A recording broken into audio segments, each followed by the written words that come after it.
Love and abundance flow from the same source, your ability to receive. So if you're blocking love, you're likely blocking the other as well. Hey, beautiful human, it's me, Rebecca Wiener McGregor, and welcome to another episode of Effective Immediately, the show where we talk mindset, healthy emotions, abundance, and leadership, and I give you a mindset shift that you can make effective immediately. So I want to share with you a story about a client of mine. We'll call her Sarah. She was wildly successful on the outside.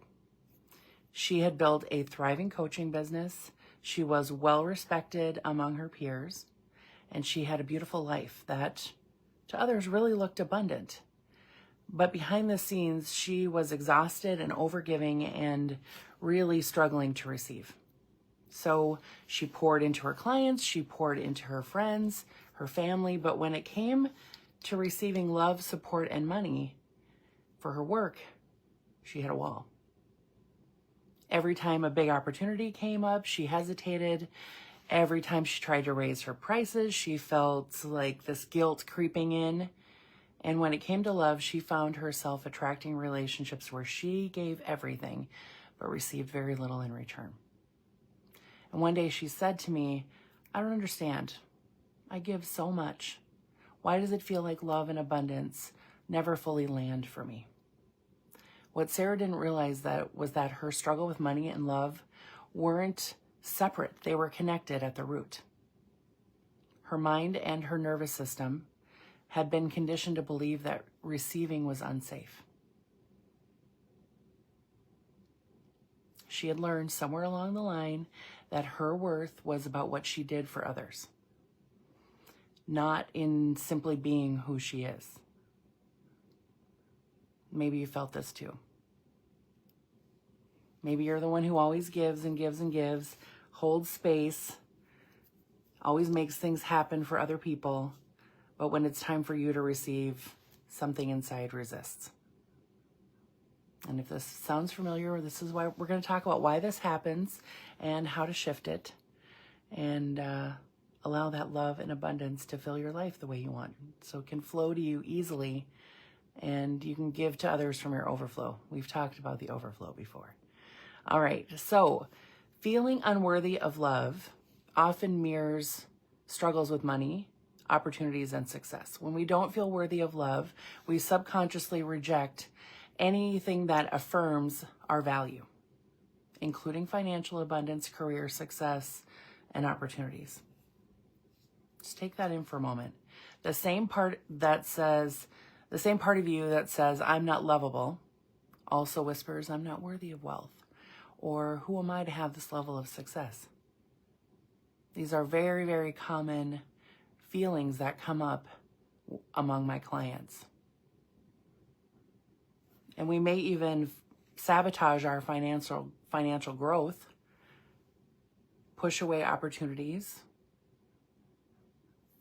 or even struggle to charge for our services because deep down we feel undeserving. So as you can imagine, as you become successful and you have these moments where you know it's time to raise your prices, your calendar is so full. Your clients are getting amazing results that you might feel like, okay, I know my mentors have told me it's time to raise my prices. I know in my heart, I know in my head, it's time to raise my prices. I know that logically I could do X, Y, and Z if I raise my prices, but somewhere inside of me, I feel resistance. And healing self-worth isn't just about relationships, okay? It's about opening to receiving in every area of life. And our trauma creates these patterns of overgiving and struggling to receive. So if you're feeling any of this, and good morning to you, if you're feeling any of this, please give yourself a lot of love, give yourself a lot of grace as you listen, because these are actually quite normal for among women and among high achievers, because we have many high achieving, heart-centered women have really learned that love and acceptance come from doing rather than being. This conditioning will often start in our childhood. You know, the root of all of our stuff starts in our childhood, even if it's not like a big T trauma. Little ways, little nuances of things that happen around us give us this story that we have to prove ourselves, that we have to be valuable to other people in order to have our desires. And one way to make ourselves valuable to other people is to take care of them, to overgive, to protect them, to overdo, to produce. Okay, so give yourself a breath. Give yourself a moment to let that feel into what is happening in your body, what's happening in your mind. This pattern then extends into adulthood because we have built our stories, we've built our experiences, and we've built our belief systems subconsciously. It's not like we go around thinking, well, I have to really, make sure that I overgive to these people so I feel valuable. But there is a part of us inside that has this story running that as long as I do well, I'm safe. As long as I give a lot, I'm safe. As long as I don't ask for too much, as long as I just keep giving, then I'm safe, then I'm valuable. So be super loving with yourself about this. You might even find that you're the one who's always doing the pushing and the giving and even the chasing, but struggling to receive. And this could be both love, money, connection. When our nervous system gets wired for survival, receiving can feel really unsafe. It may activate, I don't really care for the word trigger, I don't know why I said that. It may activate feelings of guilt. It may activate feelings of discomfort or fear of rejection. Like if you ask for something, if you are a bother, then you might just be rejected because you're too needy. You're too much, right? So we can create these stories in our head that if we just keep giving, we just keep taking care of things, we just keep making things better for everybody else, then we'll be able to stay around, we'll be valuable. And you might do this in your work as well. Whether you are with a corporate job or you're out on your own, you may feel this desire, just this inner story that you have to give and give and give and make everything so good for everybody else. But don't ask for what you really need. Don't take the time off. Don't take your breaks. Don't ask for more in salary. Don't ask for more when raising your prices. Just keep giving. That's feeling the safest often in these kind of situations. Okay, so give yourself a breath. Take a little drink. And be really, really loving to yourself. And let's think of shifting into a life of abundance, where love and abundance just flow to you. Maybe not without effort ever, right? But so much easier than it's been. It's not like we make the decision to shift and we go sit on our sofa and love and abundance find us. But the way that we begin to look at the world, and the way that we begin to look at the way we live in the world and respond to the world and start making shifts there will open up our ability to receive. The first step is realizing and recognizing that the belief that giving is good, but receiving is selfish or weak is false. Recognizing that pattern in yourself so that you can notice it, build awareness to how it feels in your body, how it feels, how you behave, how it looks in your life. That if you think receiving is selfish or weak, you're going to notice and recognize those patterns within yourself.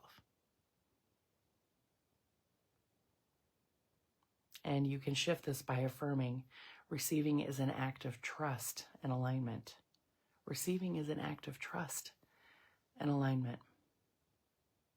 Receiving is safe for me.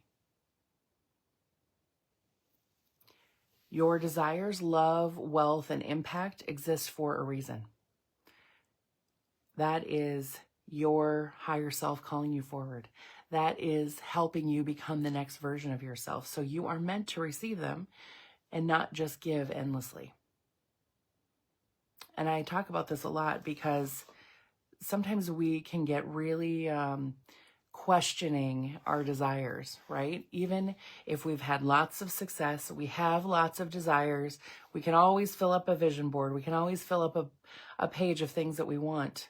But somewhere inside of us will say, especially when we're running this story, that receiving is weak or selfish, we'll even tell ourselves, can't you just be grateful for what you have? Sarah did a lot of that. Can't you just be grateful for what you have? And what that does is actually bypass the feeling. It begins to push down the desire. And our desires are there for our growth. Everything that we desire helps us to become the person who is capable of receiving the thing we desire. It's for our growth. It's for our expansion. It's for our forward movement.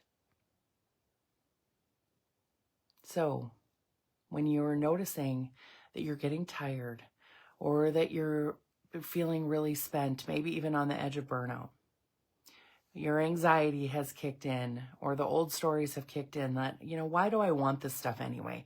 I'm fine the way I am. Even though you were trying to work toward this next level, but something inside of you just said, okay, no, let's stop. When that feeling comes in, you know that there's an inner story that can be healed. And of course, I'm going to give you a mindset shift that you can make. And I want you to remember that your healing is going to go deeper than a mindset shift.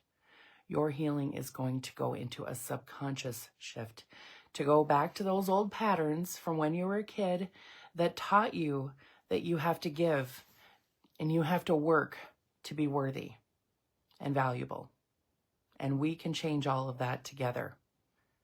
So this noticing this story running in you is a huge, huge win. Because when you do, you can begin to shift. You can begin to say things like to yourself, I'm grateful that I'm noticing this feeling. I'm grateful that I'm noticing that I have this story because then I can change it. Remember the old name of my podcast was Fear is a Motherfucker, but it's not the enemy. Because our fears, our resistance, our stories show us exactly where we have limits. Where we can get to but not get past. And healing our limits, healing our trauma helps us expand and extend our limits so that we can move beyond our resistance, achieve and have and receive the things that we want in life. Love, money, connection, trust, impact, health, all the good things that we want. When you heal self-worth, when you heal the trauma that changed the self-worth, you no longer have to chase love or abundance. Let me say that again because it's so powerful. When you heal the source of the self-worth, you no longer have to chase abundance. You no longer have to chase love. And this is really an act of faith, right? And then you become magnetic to it. When you believe that you are worthy of having a wonderful love, a wonderful business, a wonderful life, lots of friends or the amount of friends that you want, that connection, then you become a magnet to it. Once again, it doesn't mean that you go sit on your sofa and wait for it to happen. But when you are out in the world, when you are working, when you are socializing, when you are going places, you become a magnet for the things that you desire. When you are taking action. All that stuff is not required, but it's part of the journey, right? It's about letting yourself be seen, letting yourself be loved, letting yourself be witnessed. Those are also ways that you get to receive. Okay, Give yourself a breath.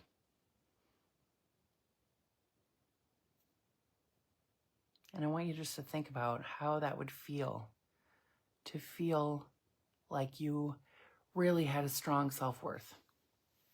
And why am I talking about it? Because it's so common among my clients. You would not believe the people who come to me with varying levels of success, and everybody thinks they're successful. Everybody sees them as successful, right? And they are looking for their next level of success. But something is stopping. It's like our mind only allows us to get so far before it needs to heal what has been coming up in life. The things that we were able to just push past with sheer grit. And now there is this level of success that has created a level of safety that allows this old stuff, the old stories, the old trauma to come to the surface so that they can be healed. And they will show up in our lives with these varying beliefs about our worthiness, about our safety, about what's good for us, what's safe for us, what's right for us. All right, so imagining this reality where you don't have to fight so hard for what you want because it naturally gravitates to you. That's the shift that we're making today. All right, are you ready for your effective immediately moment of the week? Give yourself a breath. If you are in a place where you can lower your eyelids, please do. You can close them, lower them. You can just fix your eyes on a specific spot. If you are driving and listening to this, please don't do that. If you are operating heavy machinery, please don't. If you're taking care of someone else and they need your attention, just pause and come back to this later, okay? Close your eyes and imagine love and abundance as a gentle wave. And picture yourself standing in the ocean and allowing it to wash over you instead of resisting. Just a gentle wave, not a tidal wave, right? Just a gentle wave, just letting it wash over you. Let yourself receive it. Breathe deeply, and with each inhale, you find yourself opening to receiving. You might feel the desire to open your arms to receive. You might feel in your mind's eye to picture yourself and open your arms to receiving. And with each exhale, just release the resistance, release the guilt, and release any old beliefs that told you that you had to earn love or success. And we're going to say out loud, I allow love and abundance to flow to me freely. I allow love and abundance to flow to me freely. I allow love and abundance to flow to me freely. I allow love and abundance to flow to me freely. Say it as often as you want. Say it over and over again. Feel that wave of love and receiving just wash over you. You are deserving of all of it. And there's a part of you that knows you are. You wouldn't be here listening to this. You wouldn't be activated listening to this. You wouldn't have these desires on your heart if you weren't ready for them, if you didn't have the ability to receive them. Okay, my love, have a beautiful week. Take really good care of yourself. Reach out wherever you see this video. You can send me a message about working together, and I'll see you next time. Bye for now.